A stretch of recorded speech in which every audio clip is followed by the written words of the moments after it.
Alrighty, I don't know how much I'm actually going to film of this, but Sonoma's up on jack stands, and I don't know if I've mentioned this on YouTube, but it's had the torque converters is slipping, and between like 40 and 55-ish, it kind of slips and bounces up and down 100 or 200 or so RPM. So it's engaging, but it's slipping. And at highway speeds, it usually locks in until the transmission warms up, and it will downshift. One of the times that it might downshift, like if you were going up and down a hill or something. When it's cold, it's still the torque converter pops back in, you know, it's fine. But when it on the 30-mile drive to work, if I have the cruise control on, it usually downshifts about. There's a couple big hills, so it usually downshifts, and when it does that, one of those times, usually closer to work, one of the hills closer to work, it downshifts, and then it shifts back into overdrive, but the torque converter doesn't kick in. And then it won't kick in for the rest of the drive until it cools down. You know, parking it, letting it cool down. And it started throwing a 1870 code, which is a transmission component slipping. And there's a TSB out, and there's a fix, and heck, even Transgo makes a kit that fixes it. It's one of the valves in the valve body sticks. Over time, it just wears the valve body away, and then it sticks. And so that is what I'm working on, but I didn't get a kit.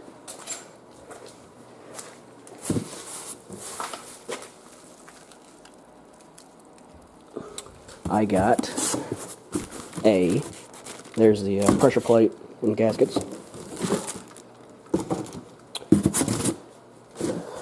a AC Doco reman valve body. So it's a full AC Doco reman valve body, and I guess this does not have. Probably doesn't. I'll probably take that valve, the manual valve. No, heck, it's got the manual valve. Sweet. AC Doco does not make a new valve body anymore for these, so this is the best I could get. It's a new reman, new solenoids, you know, AC Doco, so I had faith in it, and it came with a pressure plate, which I didn't know if it did or not, so I actually ordered another one, but I'm going to use this one. Got some trans lube for the check balls, to put the check balls back. I'm not going to be able to see it, but AC Doco deep pan filter.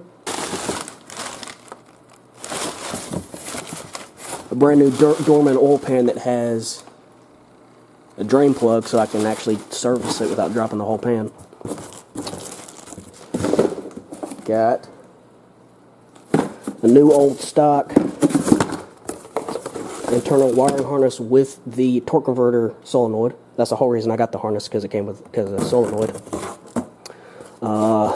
The pressure manifold, again AC Doco.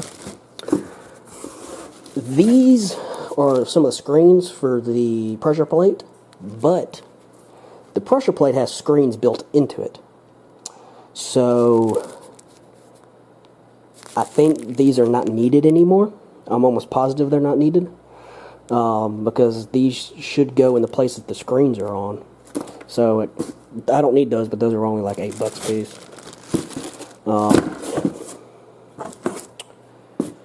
Everything here, and I got some extra check balls. Got some 1/4-inch check balls. I'm going to replace my check balls. I need to get my caliper out, make sure these are, you know, all the right size. But everything here is factory AC Doco, except this lube, there's check balls, and the pan. But yeah, and something else that I got were a couple of 6mm by 1 bolts to use as alignment pins for the pressure plate when I work on the putting the holds the pressure plate in place in alignment anyway while I put some other stuff on. You know, you're supposed to grind the head off of it. I might grind them off, I might not, because you don't put the valve body on with these. You actually just bolt the valve body up normally. Got some manuals from Identifix through work. I just looked them up at work and printed them out at work. This is from a online video manual, actually. It has all color pictures, which is nice, but it also has all the 4L60E/L60, so it's not 100% specific on which transmission is which all the time, so it's kind of confusing, but you know, you can still make stuff out. But yeah, shouldn't need that though, because I've watched plenty of videos, but this just helps me going along. Those were on sale, so I went ahead and got those because I didn't have a torque wrench that went down low enough for the valve body torque. But like I said, I don't know how much of this I'm actually going to record because I'm learning it as I do it. But just thought I'd let y'all know, and I'll do another video, I guess, when I get the valve body out. So talk to y'all later. Alright, see you in a minute. Alrighty, I got the valve body out. Oh, let's see if I can get back under here.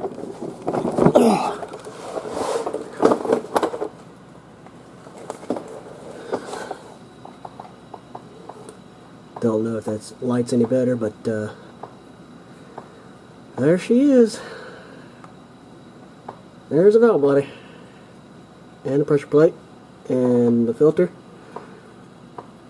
and fluid, but more fluid. And as you can see, maybe in the camera, especially over there, just as I expected, even smells like it. It's burnt, which makes sense.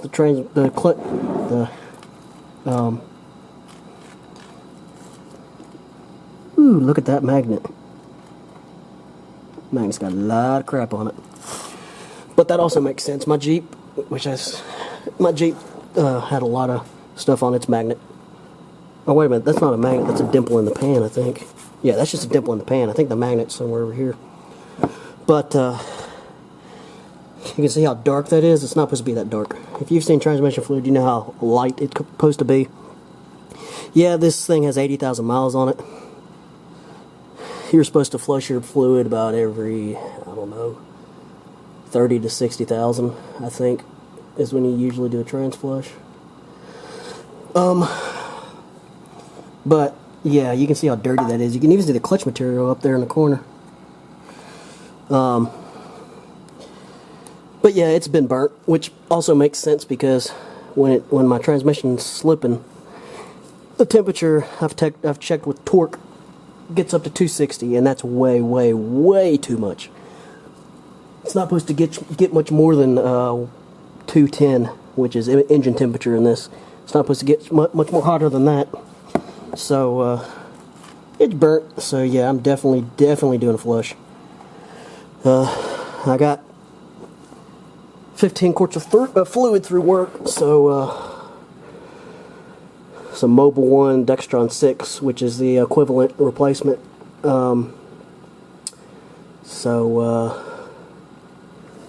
Yeah. This full transmission takes 11.3, so I'll flush probably 11 quarts or so through it, and then fill it up, and that's almost practically all the fluid out. Plus, it'll be going into a 5-gallon bucket, so yeah, I'll I can tell when the fluid starts getting clean. But anyway, let me start I might let this drip for a minute. I might go inside and let this drip for a minute. Or not. I might just go ahead and start on it because I need to get it done. Don't want to be out here all night. So, yeah. I'll be back. And a couple of hours later, because I took a break to eat, and oh, freaking hate snow. Well, I like snow, but see what I'm dealing with? Water everywhere. Good thing I cleaned the truck off at work, so I didn't have ice balls falling on me. Anyway, that's neither here nor there. Had fun playing in it, but after a couple of hours, I took a break, ate, and then ran into town. Got a 5-gallon bucket because the one we have one outside, but it's filled with water and it's frozen over. The one we have in the garage is has a hole in the bottom, so got 4 things of brake cleaner. Picked up a 5-gallon bucket so I can do the flush, and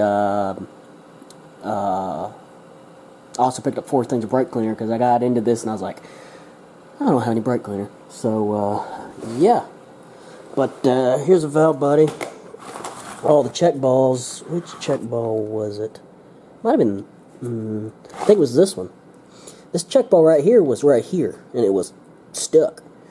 That probably happened when I lowered the valve body, though. When I lowered the valve body a little bit, it probably rolled over, and I still had a bolt in it, and I pushed it back up, so it probably just jammed itself right there.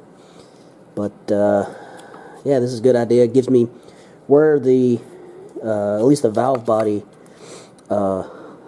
check balls are. Now I just got to worry about the 1 or 2. I think it's just 1 though that will fall out when I take the other part out. That's your manual shift for your drive, neutral, reverse, your purndle, and that's what that's for. I didn't even see how that connected.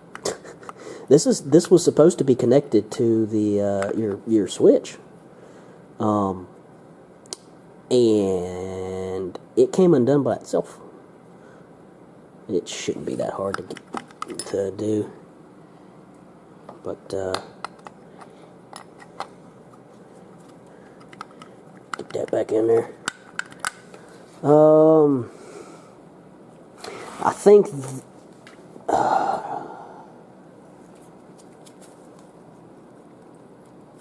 Don't remember what is exactly. I don't remember which one is exactly the torque converter. Might be that one. I think it's one of these two, which is one of the torque converter, or at least one that leaks. But let's see if I can get back up under here.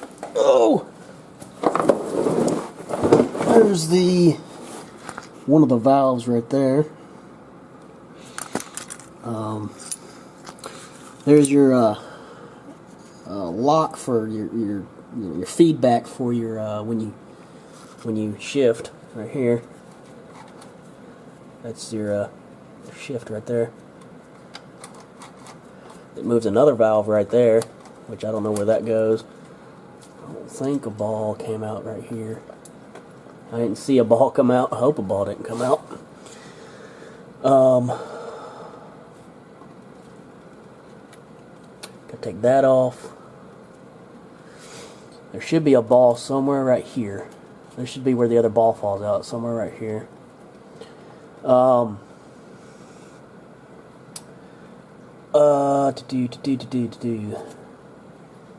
else was I gonna say?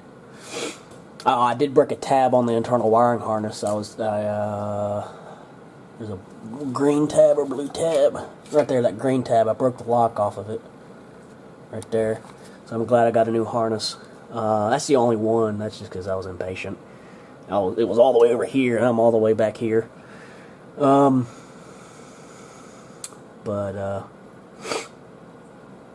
Yeah. So that should come down. I gotta get the harness out of the body. That might be kind of difficult because the catalytic converter's in the way. But yeah, let's see how many other balls fall out. I can always go in here and find it, but there's more of the. Hold on, I think I can do this. Yeah, it's not too dark, but it's definitely darker. It's supposed to be a bright green, or bright red. It's not burnt as bad as the one on my Jeep, as the fluid in my Jeep was, but it's still pretty bad. So, yeah, let me put the camera down and get back to it. I didn't see or hear any other balls fall out. So, yeah. And there's the separator plate and gasket. And there's that one last check ball right there. Luckily, I was able to keep that in. That was the last thing holding it on. It goes right here? No. Right here, maybe right there. It goes right here because it goes right on the edge. But these are the two filters.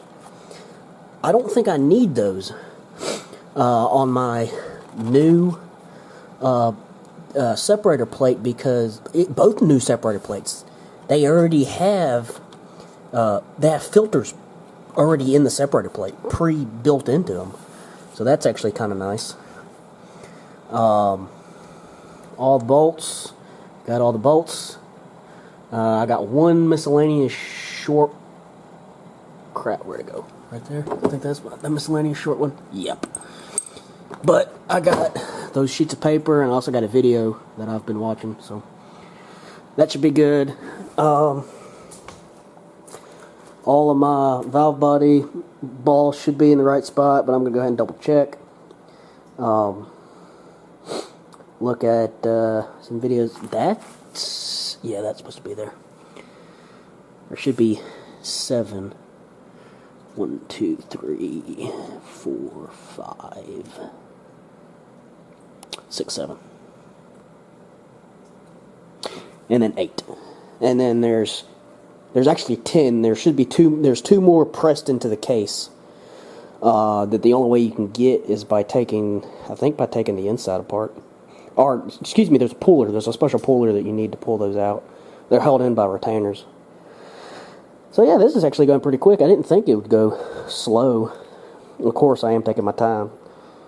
I mean, total that I've actually spent working on it and not jacking it up and have ceramic heater there. I got a ceramic heater on the ground, and I got a gas heater right there, because it's actually, I'm in the garage in a t-shirt, or in a t-shirt. I'm in my work shirt, work pants, and my work, and they're freaking soaked because all the ice and brine and everything else melting off from the snow we had Friday. Well, excuse me, rain, sleet, then snow on top of that, and then it got compacted. Then it turned into ice. So yeah, we rarely get snow. We get sleet and ice. Which Sonoma did awesome. These new tires work great. They work. Didn't have any trouble slipping or sliding, except that obviously on ice. You can't, ice. Unless you have spikes, you're going to get stuck. Especially with this light of a truck.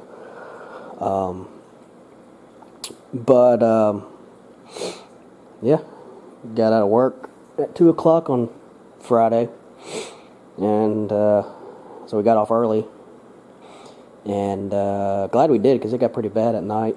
Even on the way home, it was worse than on the way in. And today went in, and it's half a day on Saturday anyway. But me and a couple other guys were the only guys there, and we only had like 4 cars all day. But anyway, that's going on a tangent.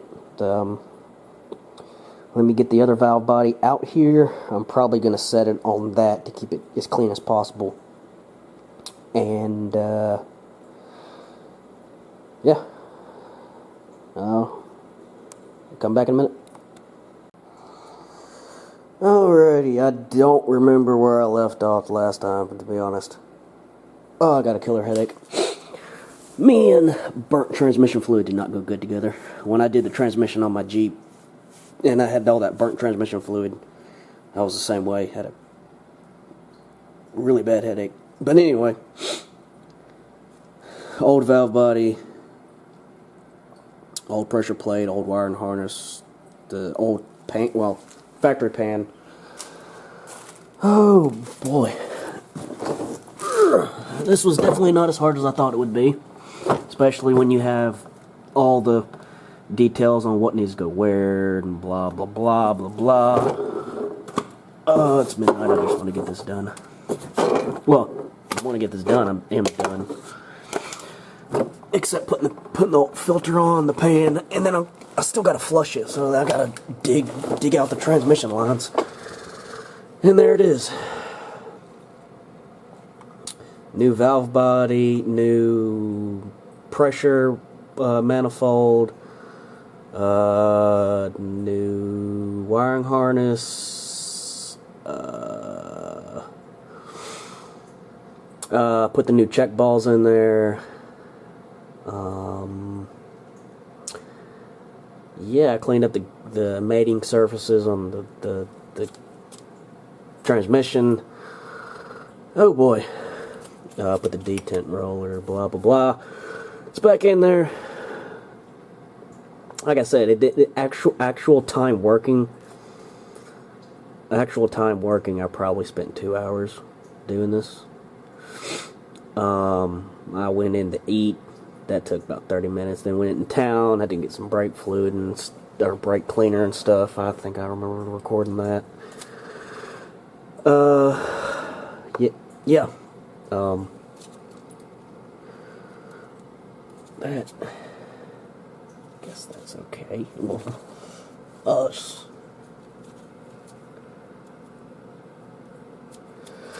But yeah. Yeah. So, let me get this done, and I'll probably come back. I really need to flush it. I don't feel like doing it, but I still need to flush it. That transmission fluid is really nasty. I don't want to keep this in here. Yeah, I could fill it up, drive it, drain it, fill it up, drive it, drain it, fill it up, drive it, drain it, fill it up, drive it, drain it. I mean, I got 15 quarts. And it's a 5-quart pan or so. So, yeah. Anyway, I need to get this done. I'll be back. Alright guys, so this is the next day. I stopped when I got everything put together. I was just feeling too bad. That transmission fluid really messes you up. If you breathe it for a couple hours straight, it's not fun. But there's the upper cooler line right there with that 3/4 inch hose coming off of it. I actually lost the clip, so I had to run up to the zone real quick, get some clips. Probably going to use this right here because that should be the exact same clip. But those are extra clips too. It's 3/4 inch heater hose, and I already started it, make sure it's the right one. Look how dark that fluid is. Yeah. That fluid's really dark. But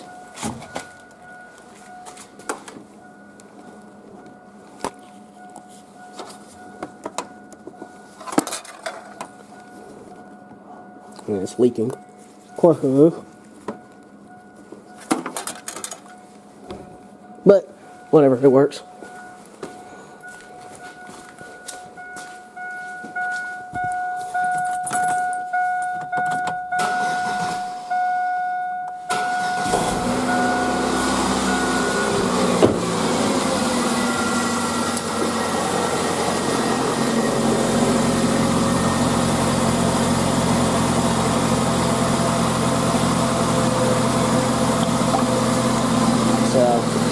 I'm going to let this run and a couple times till the pan completely drains, and then I'll come back.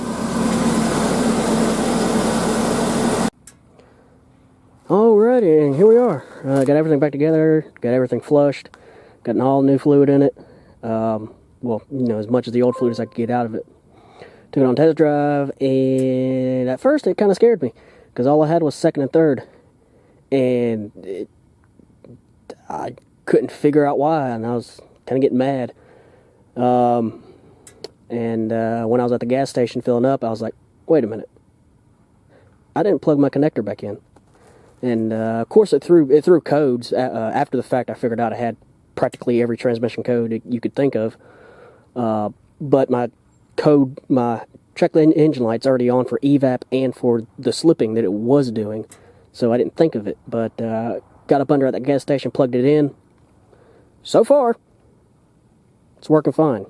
It usually slips between 40 and 55-ish. It kind of bounces up and down. So far, that's gone.